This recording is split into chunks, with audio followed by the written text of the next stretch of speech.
இந்த ஆட்சி மாற்றத்தால் மக்களுக்கு என்ன மாற்றம் என்று விடப் போகிறது? அப்ப அமைச்சராக வருபவர்களுக்கு சித்தாந்த பிடிப்பு இருக்கணும், தெளிவு இருக்கணும், திறன் இருக்கணும்.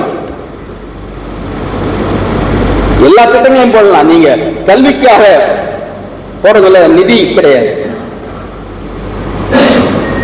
கேட்டா finance will not permit us to spend this money on this அப்படின்ட்டு அங்க finance secretary சொல்லுவார்.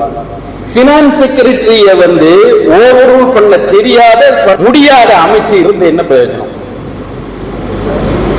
நம்மை ஆள்வது IAS அமைச்சர்களா? உண்மையான மக்களாட்சி என்பது அமைச்சர்களால் நடத்தப்படுவது மக்களாட்சி. IAS நடத்தப்படுவது மக்களாட்சியாக இருக்க முடியாது. அது பியூரோக்ராட்டிக் கவர்மெண்ட், அது டெமோக்ராட்டிக் கவர்மெண்ட் கிடையாது.